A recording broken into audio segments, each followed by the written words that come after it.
From Fox 5 New York, this is Good Day New York. Hey, you heard the man. Good day, New York. It is Friday. We made it. February 21st. Good to see you. Hello, Curt Menefee. Happy Friday. Happy Friday to you. I'm Tina Cervasio. Rosanna Scotto is off today, but it will be another cold and windy day. At least we're hanging on the fact that it's Friday and we are going to see the sun. Temperatures will be in the 30s. Mike Woods will have all the details for us. Meanwhile, Governor Hochul stopped short of removing Mayor Eric Adams from office, but she's implementing some new guardrails for him to follow. How new oversight could affect the way he runs the city. Luigi Mangione, the man accused of killing the United Healthcare CEO, well, he is back in court today. What you can expect from today's proceedings. New York Attorney General Letitia James is taking aim at the vaping industry, the latest lawsuit to crack down on the sale of vape products to minors. Plus, Team USA and Canada battle in an overtime thriller for the Four Nations face-off, which had all of the sports world talking this entire week. Exactly. Curt. We talked about it after we woke up this morning and saw what happened, because a little bit late for those of us who have to get up, but I was able to watch the first period. Yes, and it was cool to watch the anthems because there was a lot of controversy and a little build up to that. Was there booing a little bit, you know? But we've gotten to that point. But it was a sporting event. It was. And it was a thrilling one, and everybody, I think, enjoyed the whole tournament. I think it was a phenomenal idea. Gary Bettman, NHL commissioner, cheers to him for kind of being creative, because we all struggle with the All-Star games, even the Pro Bowl. Exactly. Tough watches these days because sports has changed so much. You know, one thing is, though, Mike Woods, the way the weather was around here, they could have had that as an outdoor tournament here in New York. I know. Is it going to get any better anytime soon? It is going to get better soon, but for now we can go think about skating, ice skating, and playing games on the Hudson River, because we're going to see some more ice on that, I'm sure, here next day or so. But the temperatures are going to go in a direction kind of invoking a little bit more of that spring feel. But right now it's not happening. We still have that northwest wind spilling across. At least it's dry. You can see from that camera shot earlier, we got lots of sunshine coming through. 21 Central Park right now, 13 degrees in Monticello. But it's not just that temperature that we have to consider. It's that wind, the solid wind coming from the northwest at around 15 to 20 miles per hour. Gusts still up 30 plus in a few spots like Central Park, White Plains, and Belmar, all looking at winds around 30 to 35. And that's why your wind chill factor is down to 10 in Central Park is what it feels like right now. And it feels like 5 in White Plains. But it is a nice quiet sky. We have high pressure that's going to be in control for a little while. As high pressure starts to slide offshore, that starts to happen tomorrow and into Sunday. That's when your temps start to recover, but today we're still kind of hurting a little bit. High temp comes up to 32, but it's a little windy too. Tomorrow's still breezy and cold, but not as cold as today. And then we get the 40s by Sunday, and we stay there. In fact, 50s are coming too.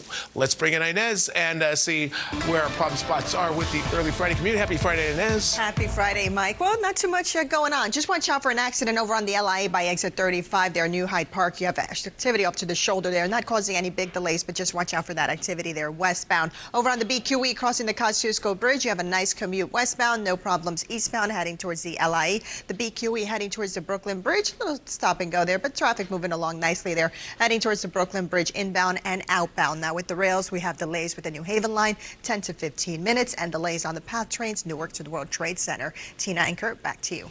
All right, this morning, Governor Kathy Hochul says she will not remove Mayor Eric Adams from office, stating that she will leave that decision up to the voters. But the governor is taking action to limit the mayor's power. Our own Robert Moses is live outside Gracie Mansion this morning with just how the governor plans on doing that and her reasoning why. Good morning to you, Robert.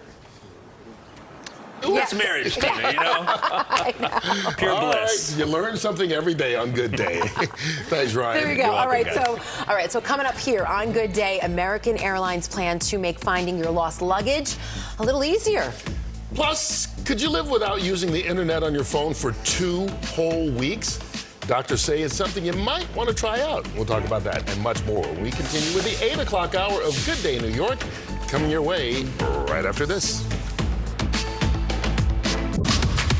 From Fox 5 New York, this is Good Day New York. It's Friday, so technically it's the start of the weekend. And if that's the case, you can say the weekend's getting off to a cold start. But the weekend's gonna get a whole lot better and warmer. Mike will have the full details. Governor Kathy Hochul is allowing Mayor Eric Adams to remain in office, but will be keeping a closer eye on City Hall. This as the judge presiding over Mayor Adams' corruption case has yet to make a ruling about whether to drop those charges. Luigi Mangione, the man accused of killing the CEO of United Healthcare, is due back in court today. We'll tell you what you can expect from these proceedings. A shift in power for the U.S. Postal Service. The action from President Trump that could drastically change operations for the agency. And from comedy to international music stars, we've got a full preview of all the shows and excitement that's happening in the tri-state area this weekend. Good day, New York. Welcome to the show, Friday, February 21st. I'm Curt Menefee. And I am Tina Cervasio. Rosanna Scotto has the day off today. Thank you so much for joining us. I think I want to do one of those little John Olivers, like click your heels, because it's Friday. But I'm not going to do that because I don't want to hurt you or myself. Yeah, exactly. I'd have to do a little bit of stretching before I do that with you. Because it's cold and we have to warm up still a little bit this morning. But it will, Mike. Yeah. It will warm up at some point. It will warm up. All right, so Curt, I don't know if you know this, but Tina might be the biggest Star Wars fan you'll ever meet. She named her cats after Star Wars characters. I didn't know. Really? Yes, Princess Leia and Rey Skywalker. We had a Luke Skywalker, but he died young. Rest in peace. Yeah. So that's my maybe you'll be checking that out. Yeah, I was going to say, now we know what she's doing for the weekend. That's right. Sound like fun. It does. Got to get up and stretch, though, a little bit between that. Oh, yeah, right. It's a movie marathon. Exactly. All weekend long. But I know you guys have a great 9 o'clock coming up, right? Yeah, a fantastic 9 o'clock hour coming up. In fact, we've got actress Gretchen Mol joining us. She's going to tell us about her brand new film, Millers in Marriage. Plus, the Harlem Globetrotters are here. Oh, we're going to have so much fun with them. They're getting ready to play tomorrow night. And we're celebrating National Margarita Day, even though it's a day early, but isn't every day, sort of, kind of? We'll take it. All right.